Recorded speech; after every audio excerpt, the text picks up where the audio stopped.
couldn't ask for a more peaceful solution. And Israel said, no, this is terrible. How dare they try diplomacy? Diplomacy is terrorism.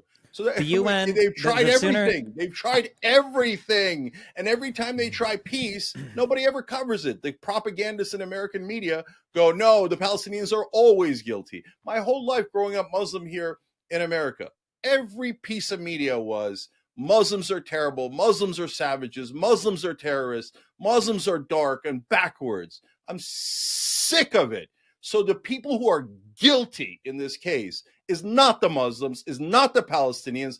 They are David. They are being crushed. And Goliath is guilty. And it is obvious. And the fact that Israel can't see that they are monstrous Goliath at this point is, again, it's heartbreaking because I don't want them to be that. And by the way, why the hell did we invade Iraq? They didn't need to do 9/11 at all. Well, the first time it was because to realize, oh, wait a minute, who was in favor of attacking Iraq? Oh, right, Netanyahu. Huh, funny how that worked out. Wait, why was Netanyahu in favor of attacking Iraq? He was a neocon that was 100% clear. They wanted to attack 7 Arab nations. And I think Netanyahu wanted to attack Iraq because in the first Gulf War, Saddam Hussein was firing off Scud missiles at Israel. I think Netanyahu, Israel, had good reason not to like Iraq. So you're admitting it. America did that monstrous, horrible war in Iraq in favor of Netanyahu and Israel. There's this image of, oh my God, the Middle East is so, it's in so much turmoil. There's so much violence.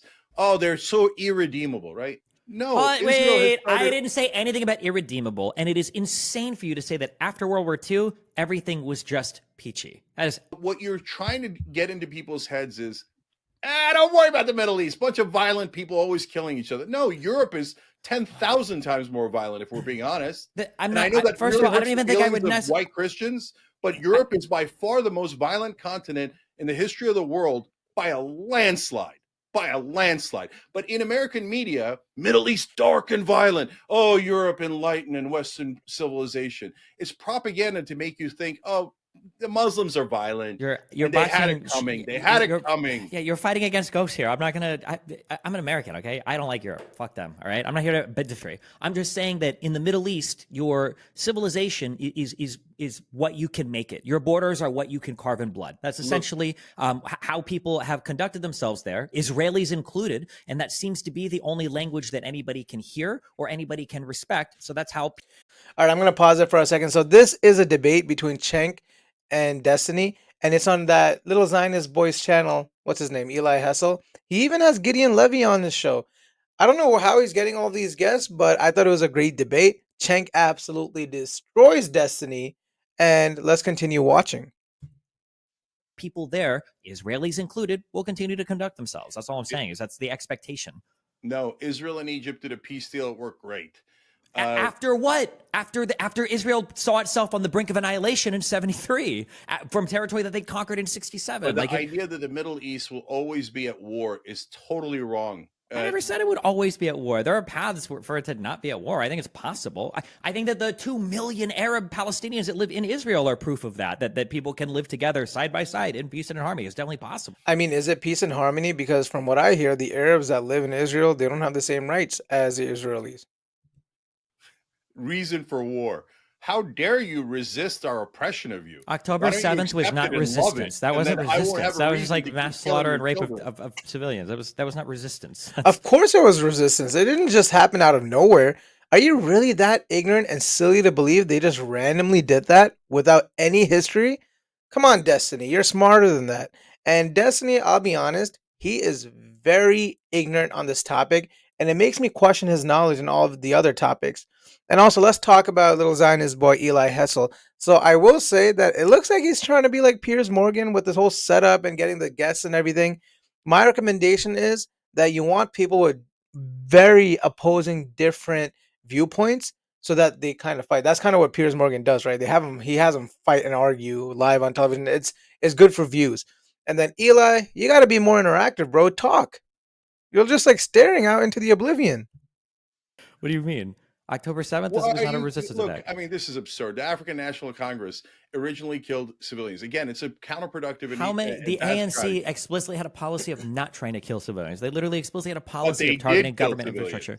They did for a while, and then they changed it because Mandela was like, hey, this is probably not a good idea. Going to it.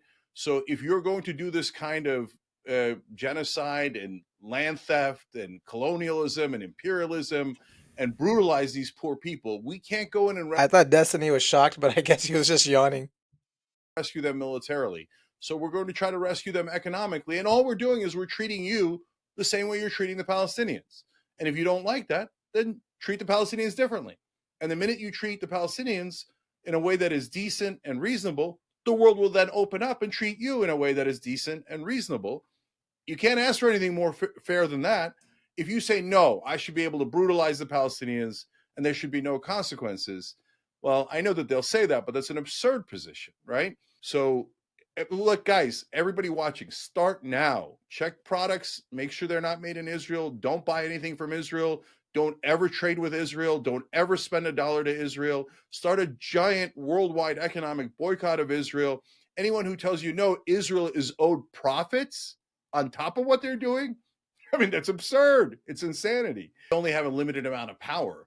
So look, exactly. So are they killing as many as they can, or Destiny? This is a power dynamic. This isn't about. No, you can't use power dynamic to try to explain away every abhorrent action. This is exactly why Jewish people don't trust the rest of the world when people say things like it's a power dynamic. So that's why we can't help, or we can't say, or we can't do anything. And it's like, okay, because Israel says we're a power dynamic. We're however many 10 million Jews against 20 billion Arabs. Like it's a power dynamic, right? It's the same argument. You sound exactly like the Ottoman Empire. Well, the Armenians are killing civilians and they don't have any bounds. So why should we have any bounds? Well, because you're the Ottoman Empire and you could easily kill them all. And in fact, you did. You killed a lot of them. And then their excuse was, well, they were killing us and they had no restraint. So we had no restraint. But brother, you terrorists are hiding in their civilian population. So they made us kill all their civilians. As I explained last night about the Armenian genocide, where were they supposed to go? The Armenians that were resisting the Ottoman occupation. They were supposed to set up military barracks and go, hey, Ottomans, we're right here. Come and kill us. That's not how any of these resistance movements work. The occupation is brutal. It is the cancer in the Middle East. It is what is causing all of the problems. Now, that's something I totally agree with. So a lot of people say that actually before Israel, the United States and the Middle East actually had pretty good relationships. All of the wars we've had in the Middle East were after Israel. And they're causing, because of their policy with all these other countries, they're causing all of these issues there. It is on a super dark path, and there is no excuse for, I'm not going to allow you to exist. I'm going to occupy and enslave you for the rest of time, and I'm the good guys? And when you resist, I will murder so much of your population, it will shock the world. How is that in any way the good guys? He's so right there. It just still shocks me how Israel is able to play the victim pretty effectively with many people. It's insane. Israel says, no, I literally am not allowing the Palestinians to exist. And I voted to say they should never exist, but you never know. I could change my mind tomorrow. And really, Ellie, you know this. Do the liberals in Israel, and Gideon could answer this, do they have any power? No, they're totally 100% out of power. The right-wing lunatics are in charge. And unfortunately, and this is what breaks my heart, because I'm still crazy and naive enough to believe in Israel and to think that it could make a comeback, that it could turn into a country that we all love and brings, goodness in the world. I don't know if it would be a comeback because I don't know if everyone actually loved them before. Do you think that there's a change of leadership in America? Do you think that will change anything? I mean, maybe accelerate Palestinians on the path to destruction. I mean, with Trump is the Huckabee appointment as the ambassador to Israel is insane. I don't think that Trump is like a rabid pro-Zionist. I think he just likes Israel because old people like Israel. But from what I've heard of the Huckabee guy say, that guy, he knows all the Zionist lingo. I guess if you're a Westerner, anytime you hear somebody say like West Bank, I don't know what that is. You mean Judea and Samaria? That's like a huge dog whistle for, oh, this dude is fucking insane. Every time you hear that. So yeah, I don't know, man. Yeah, I don't think. I believe Judeo-Samaria is a greater Israel, which is, you got Israel, Palestine, parts of Syria. I think you got some parts of Lebanon. It's insane. And what I think about Donald Trump is I agree with Destiny, actually. I don't think he's that much of a Zionist. But everyone that he's choosing are hardcore Zionists. The only thing we can bet on is pretty much the unpredictability of Donald Trump. And also, I feel like he deals with Benjamin Netanyahu a lot better than Biden. I think Biden, no one cared what he said. Outside of the United States, literally, no one cared what he said. good for I would say for the Palestinian people with Trump as president. What about with By the the way, Abrahamic Accord? it doesn't look good for Israel either. It looks very good for the apartheid. It looks very good for the settlers. It looks very good for continuing the occupation. It looks very good for more wars. But for the benefit of Israel, this administration is a catastrophe. One of the things that Cenk said, which is that Israel is occupying Gaza, and that's why you see a lot of the retaliation from there. What do you think of that? I mean, it's hard to prove counterfactual, but I mean, if you're Israeli, you're just going to say we did. We withdrew from Gaza in 2005, and we got Hamas. We withdrew from Lebanon. We got Hezbollah. I mean, these are going to be the arguments that every Israeli makes, and it's kind of hard to argue against that. So, I mean, I don't know what to say. Yeah, I can argue against it. You did a peace deal with Egypt; it worked perfectly. And so you never made a peace deal with Gaza. You just said you kind of have sovereignty, but not really. We can come in and kill you anytime we want. We could cut off your electricity. We could cut off your food supply. We can starve you to death. That's not sovereignty. That's not a real deal. So, and why is Hezbollah attacking? We can say they're terrorists and they're terrible. Fine, no problem. But they're attacking because of the occupation. Same thing for Hamas. Look, the absurdity, and look, and I'm encouraged by Destiny's outlook so far. He's saying this is the Israeli position because in the old days, I don't know what he feels today, and maybe we'll find out more as we go. But defending the Israeli position is indefensible. Palestinian or every Palestinian group or leader have the same idea of what a just end would look like, which makes it a lot harder to negotiate. Real quick, I want to let Gideon speak, but look, you don't negotiate with your friends, you negotiate with your enemies. Before they made the deal, they thought Sadat was the most monstrous terrorist of all time. And remember, Sadat did lead all of the Arab nations to attack and invade Israel. A much bigger war against Israel than what Hamas has done. So they said, and all the right wingers at that time said, there's no way Egypt will do it. What a naive, ridiculous thing. They'll keep bombing us. We should have never done it. We should never give the land back. You cannot trust those dirty Muslim savage terrorists. And they were wrong. They were 100% wrong. And it helped Israel tremendously to neutralize all the Arab nations trying to attack them. The obvious answer is peace. And it's just heartbreaking that they're choosing not to do that. First of all, we are facing now this lunatic administration. I don't know what to expect from the Americans. On one hand, Obama doesn't want wars, but all his nominations in foreign policy are those who will push I think Gideon meant Donald Trump, not Obama. I think he misspoke there. Israel for war. Who will, for example, stop now Israel from settling in Gaza? The new Secretary of State, the lunatic ambassador in Tel Aviv. Who is going to stop Israel from settling in Gaza? Tomorrow they will come with an idea to settle in southern Lebanon. Why not? Who is going to stop them? This administration. Unless Donald Trump will surprise and say, guys, that's not my way, and I'm the one who decides I don't want a war there. And then he can make a difference, because Netanyahu, if there is someone that Netanyahu is afraid of, it is Donald Trump. He was never afraid of Joe Biden. He knew he can totally ignore all his condemnations and advices and warnings. He knew very well that this is a paper tiger that say one thing and does exactly the opposite. Yeah, no, I totally agree with Gideon here. I really don't know what to expect. Honestly, I don't think it looks too good for the folks in the West Bank with Donald Trump as president. I read the transcript on his interview with Time Magazine, and yeah, I'm not sure if it's going to look too good for folks in the West Bank, unfortunately. So, in a very ironic way, Donald Trump is the hope. Civil societies in the world are the hope. The civil societies in Europe who had enough. Maybe also, you mentioned rightly, parts of the Jewish community in the United States. Change will not come from within Israel. Forget about it. In Gaza. Do you think there's a genocide happening right now in Gaza? No, but that's a whole other. I'm not No, I don't think so. How do people say no to that? I don't understand what their argument is. Destiny loves to argue. There's many times in debate, I feel like he just likes to argue just for the sake of arguing. I genuinely want to know what his argument is for it not being a genocide. Okay. So what is it? So what is it? What is it's a war? What do you mean? 42,000 civilians being killed, 20,000 of them women and children. That's the way war goes. I mean, Bad luck sometimes for them. sometimes it is, Bad especially luck when the for other. them. Well, here's a question: do you think that Hamas intentionally fights to induce civilian casualties?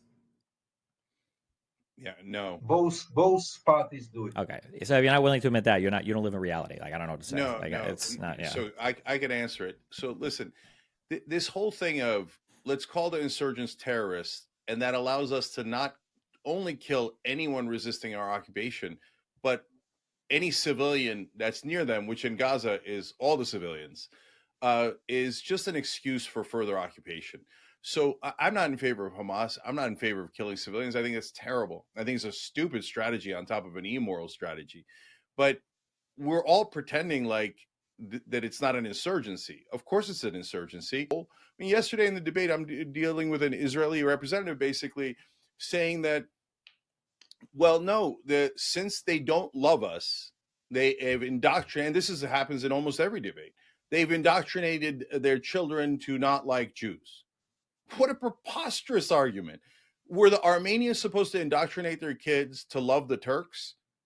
And that would be our prerequisite for letting the Armenians go? No, first, even though we've occupied you for hundreds of years and oppressed and humiliated you and killed you ad nauseum, our precondition for peace and for ending the occupation is not only do you not have to hate us, but you have to love us first. That's absurd work. Cutting the funding from America, maybe that could happen under Trump.